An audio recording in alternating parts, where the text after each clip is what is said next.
Hi, I'm Daryl Brown. Welcome to Shades of Us, a show that explores multicultural identities and how they intersect. New York City is a vibrant testament to the immense influence of Black culture, shaping art, music, fashion, and so much more. Nowhere is this legacy more deeply rooted and celebrated than right here in Harlem.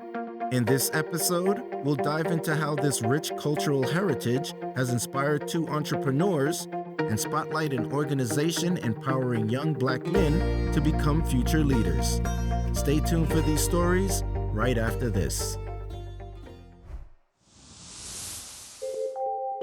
A people without knowledge of their past history, origin, and culture is like a tree without roots. Marcus Garvey, political leader and activist. We visit the atelier of an Afro-Latino fashion designer here in Harlem, whose work combines American trends with its Colombian roots. I feel like innately I had it. I always wanted to do it. There was something about creative and creating that always provoked me, that always informed me for everything that I did. Even when I was a kid in kindergarten, I was already making little dresses and stuff like that. My name is Edwin D'Angelo, and I am a fashion designer. I am Colombian, an Afro-Colombian from a town called Buenaventura, which is in the Pacific region of Colombia. I came to the United States when I was 12. I finished high school here, and I did my college education in CUNY, Bernard Brewer College. I did a double major. I did business and international marketing with an emphasis in fine arts.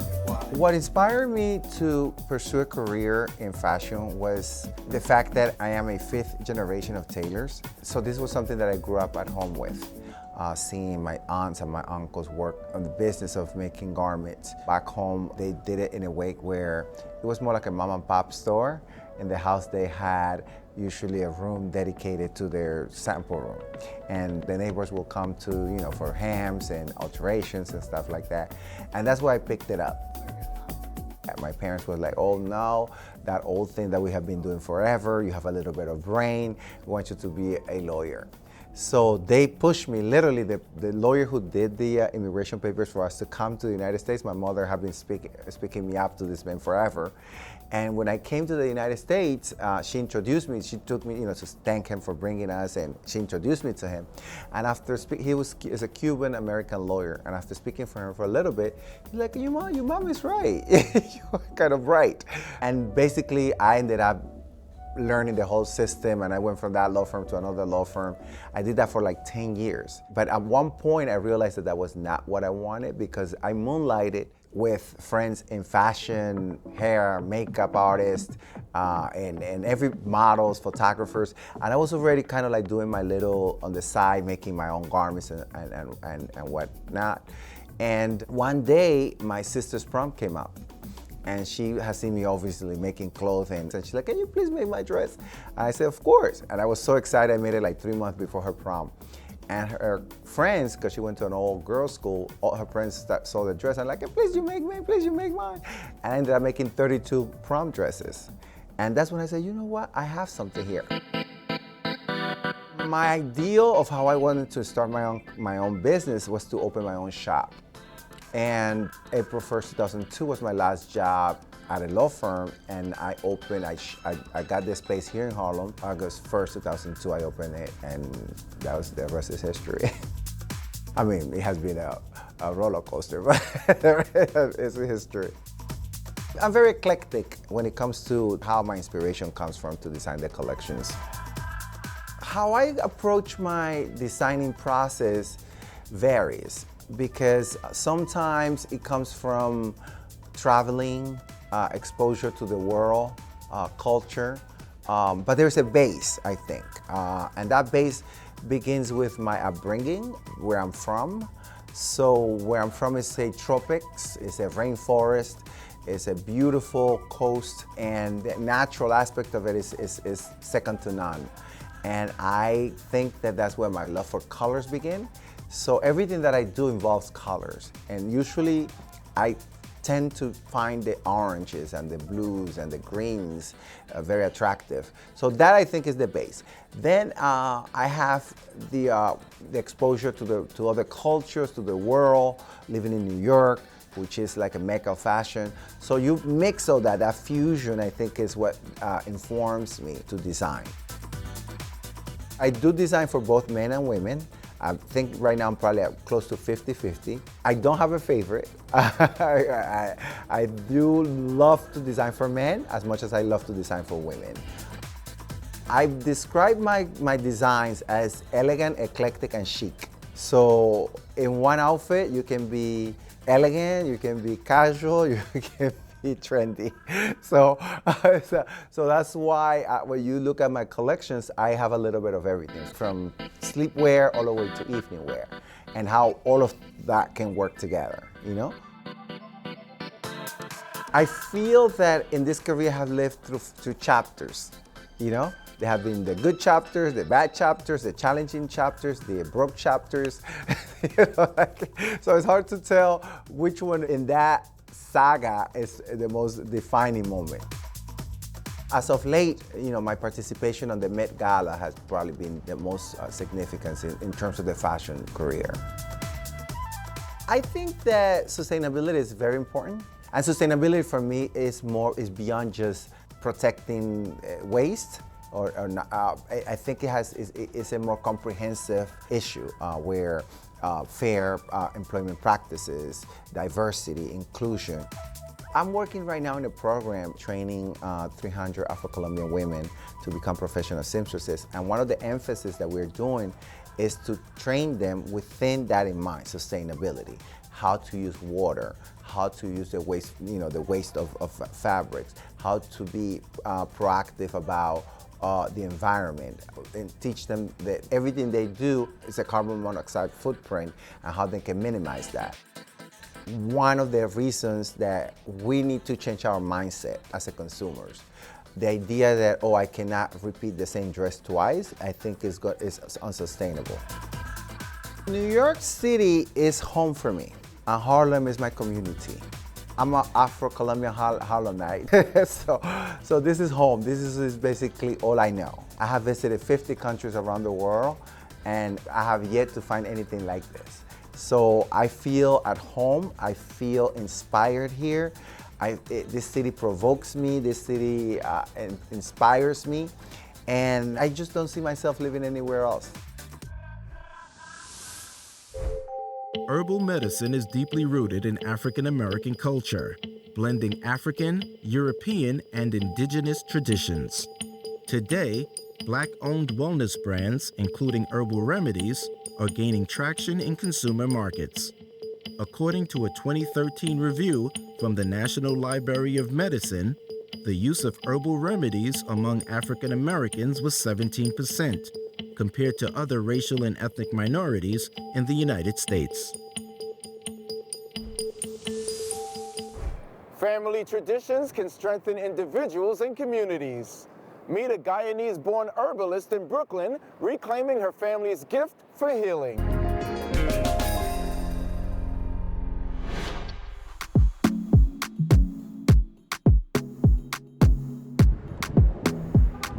Community is a big deal. People who are first coming to this country need to have a connection to food, and that's why we see all the Caribbean restaurants, right?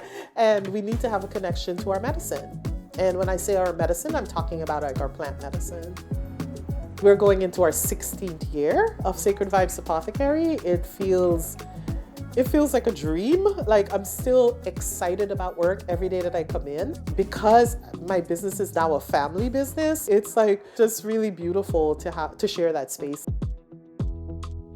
I am Karen Rose. I'm owner of Sacred Vibes Apothecary, and I teach a Sacred Vibes apprenticeship program. So I'm a mother, I'm a teacher, I'm a healer, and I'm a writer.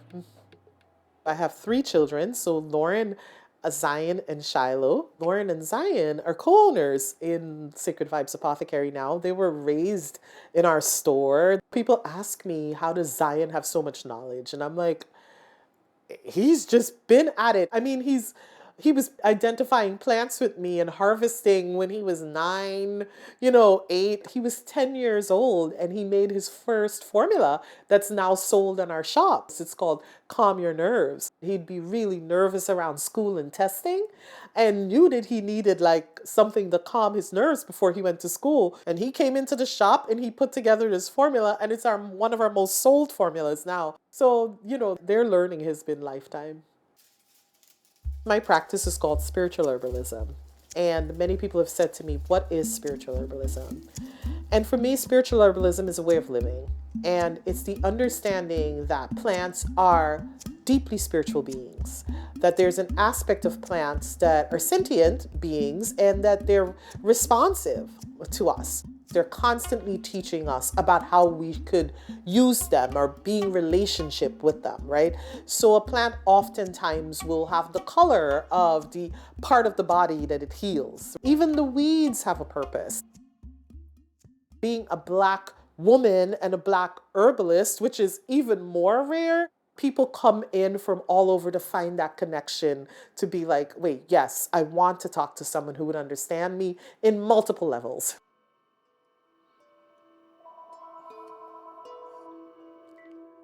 Good afternoon, Sacred Vibes. Whenever I hear things that are particularly affecting our community, I'm often like, yes, whatever is happening to us emotionally is also happening to us physically. I try to make that connection for them. And so many times the tears just fall. They say nothing. It's just the tears, and then they take their bag of herbs and they walk out. We hold the memory of what we're doing in our bodies. Another thing is that we hold the memory of so much pain. Our numbers are really, really high for heart disease. And I think many of us are living with disappointment and grief and broken hearts. And somewhere along the line, we're just passing that through the generation. We need to have a connection to our medicine, that ancestral knowing, so that we can then begin the process of healing. In the summertime, my mom would ship us off from the city to my grandmother, who lived in the Essequibo coast of Guyana. And my grandmother, she grew plants and knew what plants to use for whatever was happening with us. I just was always by her, so I was always listening. She taught in really practical ways, right? So it wasn't like, Karen, I'm mentoring you for this position that you would take on. It was more like, I'm just teaching you as I know. So if I had a cold, she would say, this is the leaf, go look for that leaf, bring that leaf in. Once I brought the leaf in, then she'd walk me through the preparation of taking care of that. And that was broadleaf thyme. There's a separation that happens oftentimes between the knowledge that you grew up with to the knowledge that you have when you're an immigrant. Like there's a break in that chain, right? You go off into thinking like your medicine is really archaic and it's not going to work. And that's what happened to us when we came up from Guyana. We started to, like, we have insurance, we can see doctors. It's us like being assimilating into this culture. When I started to reclaim herbalism, I was 26. My daughter Lauren was 18 months old when she had strep throat. And we went to the doctor and they gave her antibiotics and it just didn't work. And so she developed then scarlet fever. And so I went back to the doctor and I was like, why didn't the antibiotics work? And she's like, well, I just don't know, but here's some more.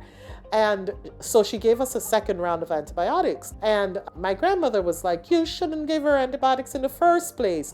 Here's some things that you could try. And when she told that to me, it was all things that were found in Guyana.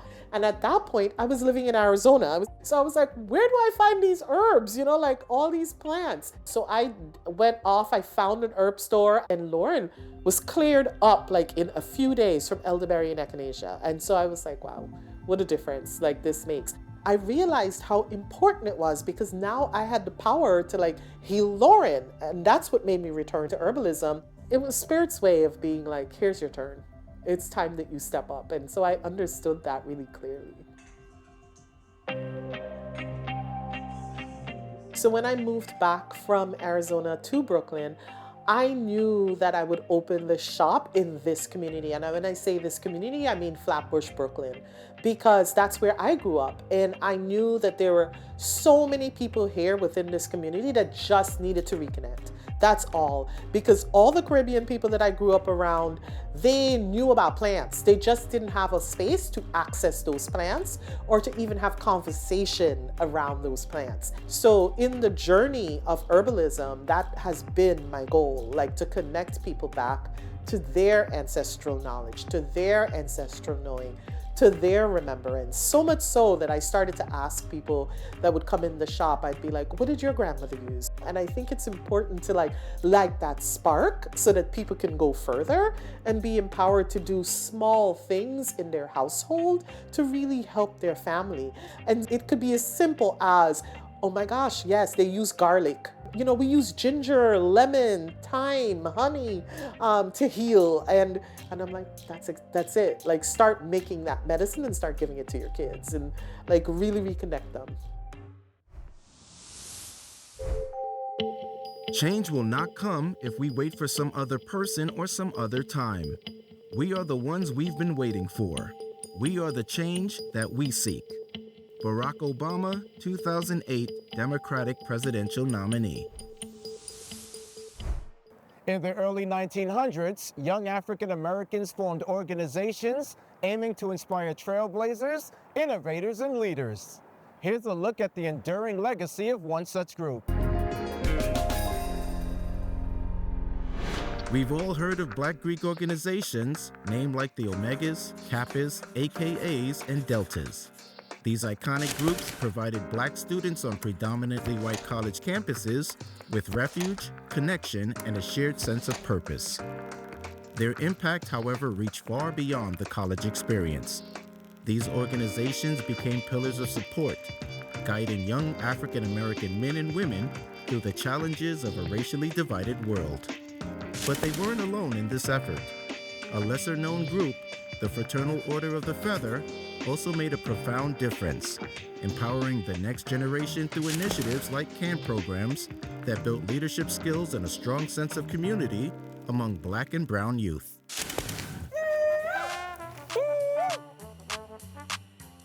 My brother.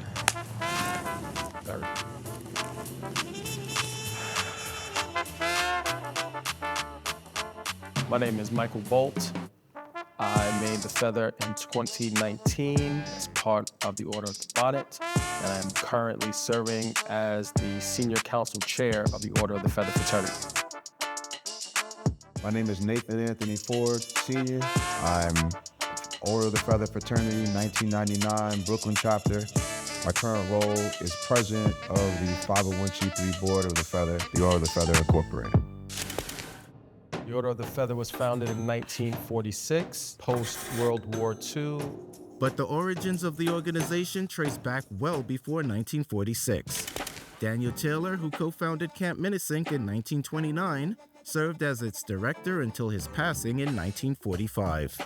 Before his untimely departure, Taylor laid the foundation for the order, drawing inspiration from the honor program established at Camp Minisink. So the Order of the Feather Fraternity is a mentoring program using a fraternity model. And it was created as an outgrowth of New York City Mission Societies to provide a leadership development training module for the young Black men between the ages of 13 and 18 in the Harlem community.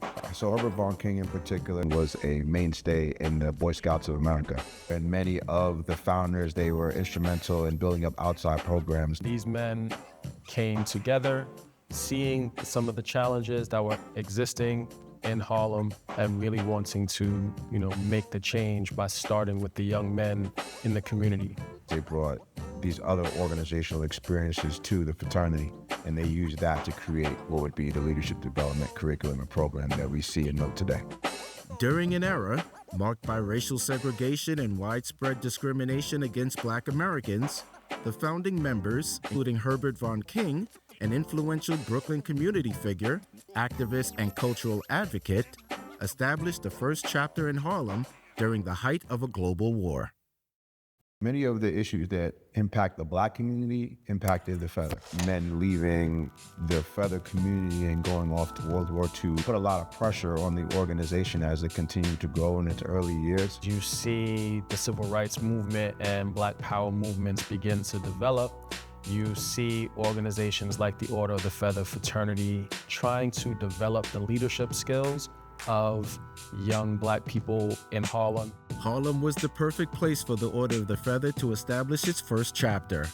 With its vibrant African American culture and strong sense of community, it provided the ideal backdrop for the fraternity's mission. A mission deeply rooted in culture and spirit as reflected in its name. The Order of the Feather carries a rich symbolic meaning grounded in honor, leadership, and cultural heritage. Du Bois and Baldwin always talked about the dual consciousness of being an African and American, and the African traditions having its prevalence and its importance in our community is something that is clear. It's been studied. The founders and the early members of the Feather wanted to ensure that tradition, because despite the fact that we came here 400 some odd years ago and dealt with the Middle Passage, this is still our land. The history of the Native American culture is still our history as well. And so a lot of our rituals and ceremonies, like a tap out that include Native American culture, is an homage to that. It's an honor of those tribes. And in fact, there were a number of enslaved Black people that left slavery and went to various parts of the country, particularly Florida. I know the Seminole Indians, they had a number of former slaves that joined their communities. So the history of our country, the history of the struggle and the progress that we are seeing now is oftentimes a reflection of the coalitions of different groups that were being persecuted together. Through a series of intentional steps, young men are guided to embrace leadership, accountability, and the values that will shape them into pillars of their communities. Nathan and Michael share the steps of these principles instilled in them and to a new generation of pledges. There are 3 lodges in the fraternity: the Gowinki, the Wakachanza, and the Bonnet. The Bonnet serves as the administrators of the organization. Gowinki, 13 to 18 years old, they receive the program.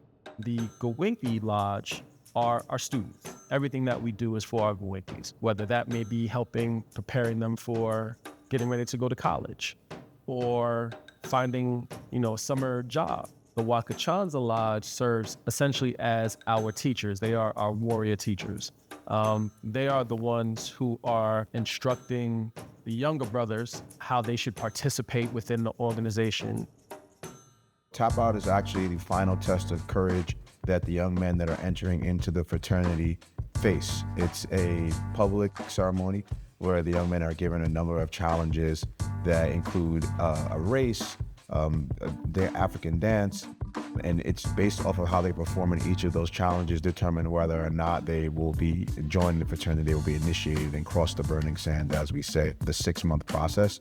And as a result of that, it's a tremendous amount of adulation and excitement. It's almost like a graduation of sorts. What our goal is to provide our Gowinki with the knowledge and understanding so that when they go out into the wilderness and they have to face the challenges of what it means to be a Black man, they are well prepared with information, with strategies, so that they can be successful and make smart decisions. The Feathermen's message of brotherhood has shaped and inspired Black men into impactful leaders, with individuals like Chuck Davis, founder of Dance Africa, crossing its ranks.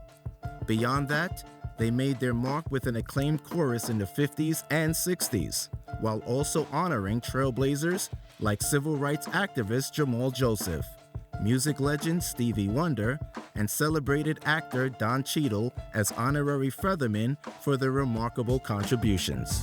So just as much as, those big names, a bevy of names in the Harlem community and the New York City community that are unsung heroes. And so the Feather is really one of the first times I realized, wow, there are really impactful people that have changed the world and changed the community. And they truly have. This year, the Order of the Feather, veterans and newcomers alike, have assembled in Harlem to pay tribute to Dr. Martin Luther King Jr. and connect with prospective members who may soon join their ranks. That Brother Jason Murray made the Feather in 1977 continues to help this organization for almost 50 years. Please give a warm round of applause to Brother Jason Murray. In honor of Martin Luther King, recognizing his birthday and recognizing the legacy that he continues to live on. This event for our organization has always given us opportunity to share what we do in the community at large. I think when the Feather was founded in 1946 in Harlem, it was focused on a particular community, the Harlem community. Over time, what has happened is you have had the need for so much more support in various communities throughout New York City. We have been able to expand our reach while also calling, Harlem our home.